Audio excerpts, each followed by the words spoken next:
Well, happy Monday, guys. It's time for social studies again. If you would get your books out, please, and open them to page 194. 194. Today we're going to read through our book together. Pages 194 through 198 is where we're going to look at today. So we just finished our unit on the Civil War. The North won the war. The Union is going to stay together, we hope. But Abraham Lincoln has been assassinated. Andrew Johnson has taken over as president, but the country's still broken. It's broken. And so you've got the North and the South. You've got all these damages from the war. You've got the terrible loss of life. Thousands and thousands and thousands of people have died in this war. And the whole country is just hurting and broken. And so we've got to put the country back together again. If you were building something, what's a synonym for building? How about constructing? Constructing something is like building something, right?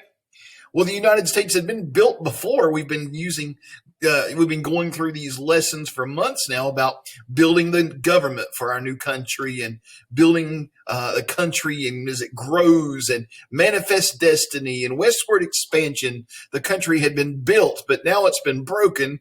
So it's time to rebuild it or reconstruct it. And so this time period right after the Civil War is called the Reconstruction period. The Reconstruction period because it's time to reconstruct, rebuild our country because it's broken from the Civil War. It's not a pleasant time in our country. It's a sad time. And it's a time where all of those emotions from the war are still raw. And there's North and the South are still mad at each other. And boy, the people in the South are not ready to recognize that slaves are free yet and treat them like equals. And so it's a hard time, as we're going to find out this week, as we spend this week on the Reconstruction period after the Civil War. So we're going to read today page 194 through 198. So get your book out. You will have some questions from this lesson. So make sure you listen to the lesson, that you're a good listener. Here we go. We're looking at today some guiding questions. How did the end of the war affect the country? How was Reconstruction different under Lincoln, Johnson, and Congress? They all had different plans. How did the Reconstruction affect the South? And how did Reconstruction end? Some of the things we're going to learn about is some amendments to the Constitution. We know the first 10 amendments were the Bill of Rights. Changes to the Constitution are amendments. Well, we're going to make 3 more amendments.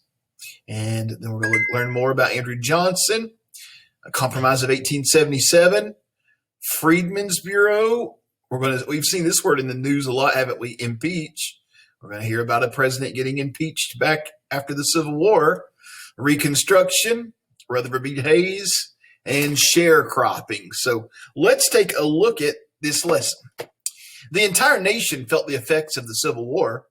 Hundreds of thousands had died on both sides, and not just soldiers. Many thousands more died from disease and starvation during the war. Towns, factories, farms, fields, and railways lay in ruins, especially across the South. In addition, society had been forever changed. Slavery had ended. This meant that the wealth that came with slavery for many large plantation owners was gone. The entire nation needed to be remade or reconstructed. The process would be long, difficult, and painful, but also at times surprising and joyful. Some lose, others gain. Most Americans were relieved that the fighting was finally over, but they mourned the loss of so many lives. In the South, returning soldiers were shocked to see what was left of their homes, their land, and even their families. Seeing such damage was very painful. Others, especially African Americans, celebrated the things they had gained. In 1865, the nation ratified the 13th Amendment, which outlawed slavery in every state. African Americans around the country celebrated. So now remember, the Emancipation Proclamation that Abraham Lincoln made said that all the slaves in the states in rebellion, or those states that seceded, all of them were free unless the states returned to the Union. Of course, it didn't really do much because the war was still going on. But after the war, in our Constitution, we finally got what so many people wanted to put in the Constitution to begin with. We got the amendment that says slavery is illegal in the United States. And so in 1865, when the 13th Amendment passed in Congress, this was added to our Constitution. So there can never, ever, ever be slavery again in the United States. Our Constitution, our government forbids it. No state can have slaves. Aren't you glad of that? What a great thing the 13th Amendment is. It outlawed slavery. Adjusting to a new life. When the war ended, most former slaves left the plantations where they had lived all of their lives.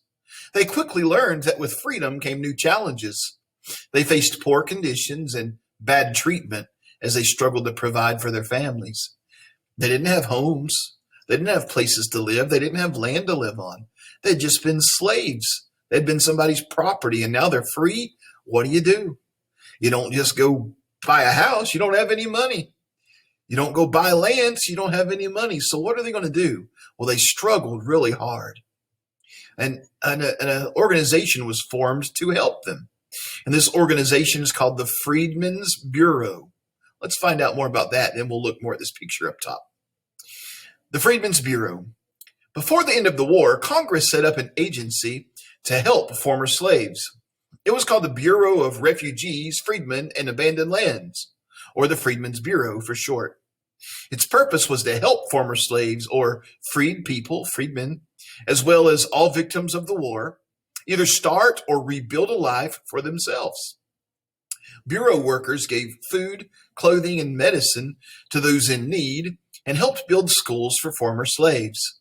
The Freedmen's Bureau also worked to help protect the newly won rights of freed people. So this was a government agency that would help the slaves, help anybody who had been hurt during the war to kind of get back on their feet again, give them food, clothing, shelter, even build schools for the slaves. So the Freedmen's Bureau. Let's take a couple looks here. Let's look at this picture first. This famous illustration shows a man representing the Freedmen's Bureau. He's keeping peace between black and white Southerners. Why do you think the artist chose to put an American flag directly behind the man? Well, he kind of represents the government, doesn't he? He represents what our country is wanting to be, which is peaceful, helping one another. But these guys are not happy that these guys, these that used to be their slaves, probably are free now and getting help. So you still had this fighting going on. You see, these guys aren't happy either. They're ready to fight too. So this Freedmen's Bureau, this government agency, was one of the first things during the Reconstruction period that tried to help people. Everybody was still mad. Everybody was still sore from the Civil War. So it was not going to be easy. Here's a house in Virginia completely destroyed during the Civil War. Houses like this were a common sight around the South. Look how big this thing is. That'd probably be the house of a planter, somebody who owned a bunch of slaves. They were very rich, but of course their house was destroyed during the Civil War. All right, turn to page 196. Sharecropping. Since freed people had no money to start businesses or buy land, they were forced into sharecropping. While sharecropping had been practiced in some forms for years, after the Civil War it became a tool for controlling black people. Historian Douglas Blackman has referred to sharecropping as slavery by another name. Under sharecropping, a farmer agreed to work land owned by someone else and grew crops the landowner wanted to grow. At harvest time, the landowner gave a share of the crop to the sharecropper. Sharecroppers then sold their portion of the crop for whatever price they could get. Sharecropping did not pay well. They traded their share of the crop for the things they needed. But their share was never enough. They had to borrow money to buy many of the things they needed. This caused them to fall into endless cycles of debt. So many of these slaves who were slaves to the farm owners, the big plantation owners, didn't have anywhere to work, didn't have any money. So these farmers said, well, you can sharecrop. You can work in my fields, and I'll give you a little bit of the money, a little bit of what you grow to sell to make yourself some money. So these slaves were back working in the fields for some of the same people they had been slaves to. That's why they said it's slavery by another name. But at least now They got to keep some of the crop and sell it for themselves so they could have a little bit of money, but it wasn't enough to really keep their family going. Plans for Reconstruction. Before the war ended, Lincoln drew up a plan to put the country back together. The plan tried to balance the two goals. First, Lincoln wanted to allow Southern states back into the Union without too much anger on either side, which would be hard, wouldn't it? Second, he wanted to make sure a war like that would never happen again.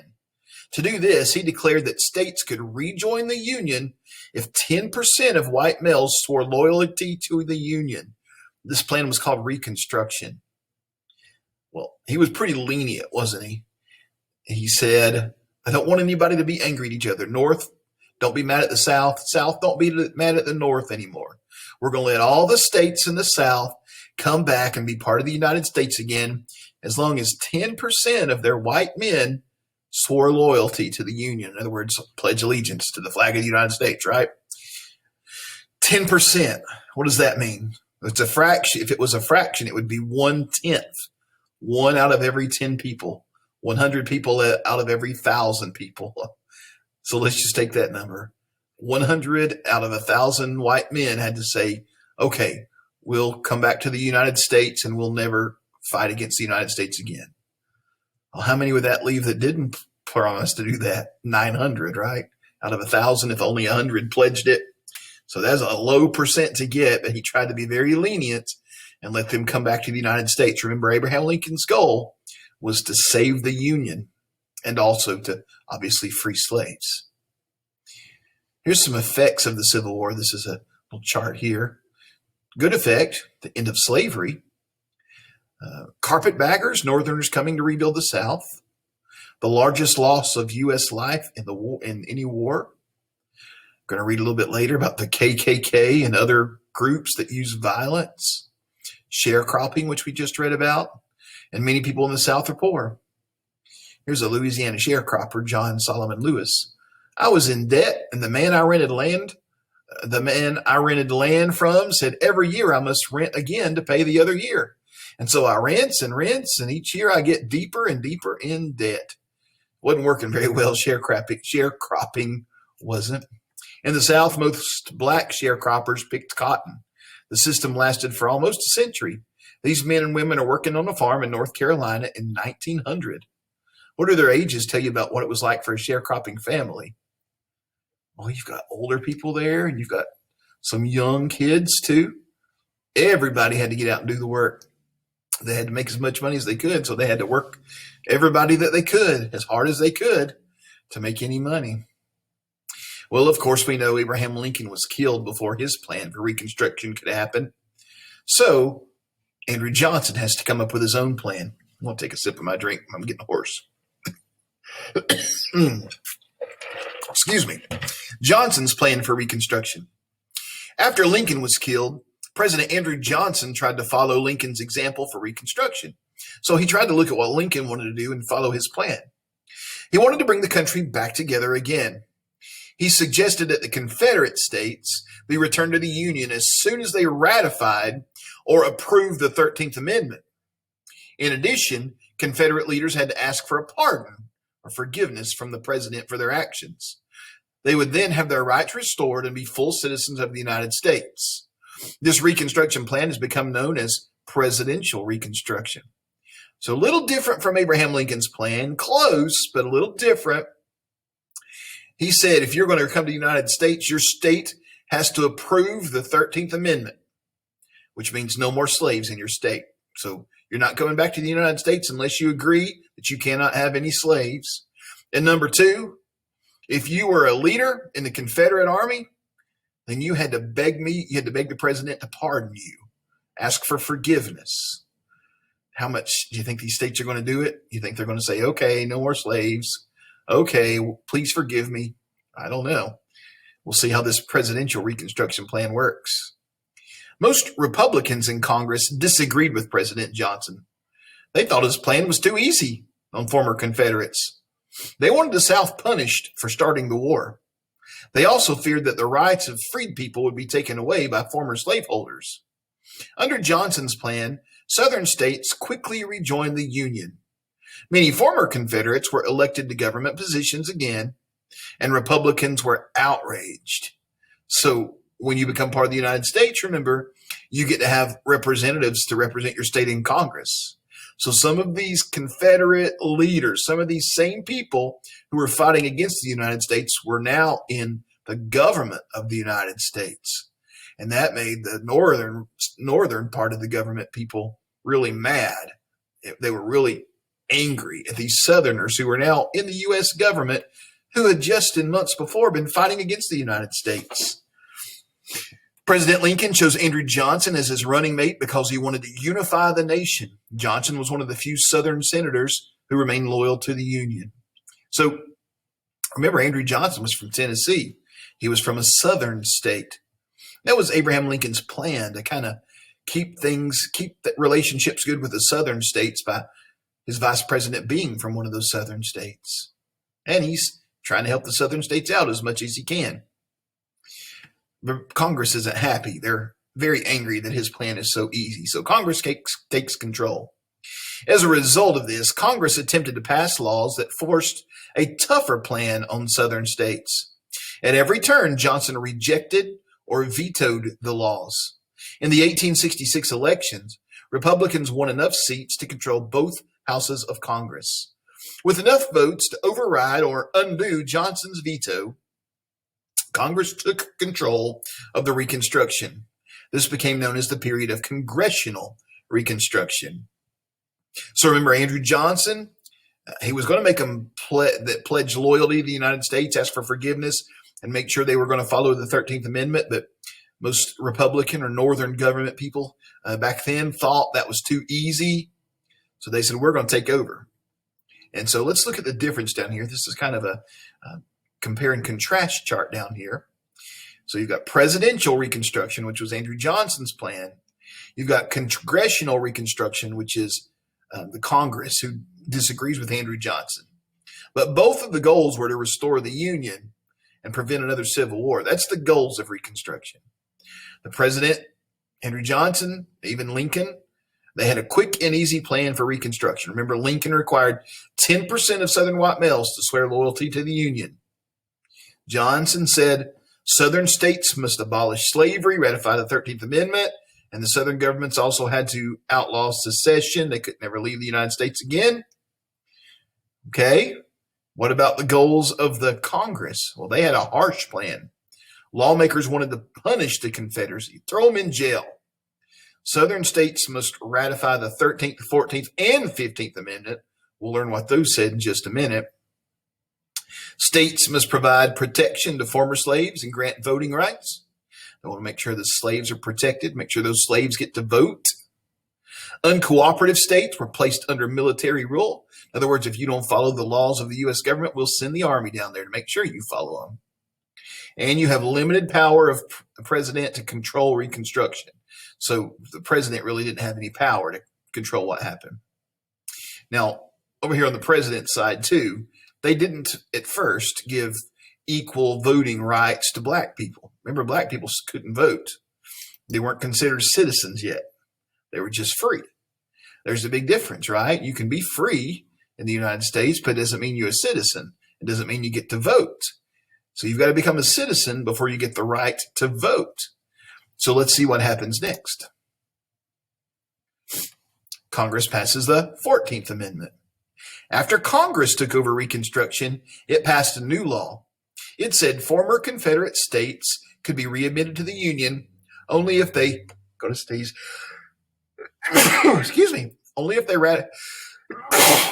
goodness gracious. Only if they ratified the 13th and 14th Amendments.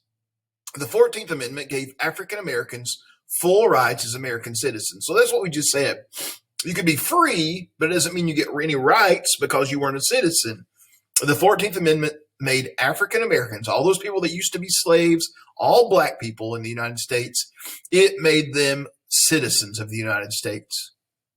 Republicans also decided to impeach the president. To impeach means to accuse a public official of breaking the law. After Johnson's impeachment trial, senators voted on whether to remove him from office. Johnson was saved by one vote, He remained in office, but his political power was largely gone. Same thing happened with President Trump, if you'll remember, twice. Our Congress tried to impeach Trump. It was the same outcome as it was with Johnson. Johnson was not found guilty, so he stayed president. Trump was not found guilty of anything. So the first time he stayed president, the second time he wasn't president anyway. But we've heard that word impeach in the news a lot lately. This illustration shows President Johnson's impeachment trial in the Senate. Okay. Now let's look down here at this chart. There's two amendments we've learned about today. One we're going to look at in tomorrow's lesson. But the 13th Amendment, all these are very important. 13th Amendment, 1865, says no slavery in the United States anymore ever.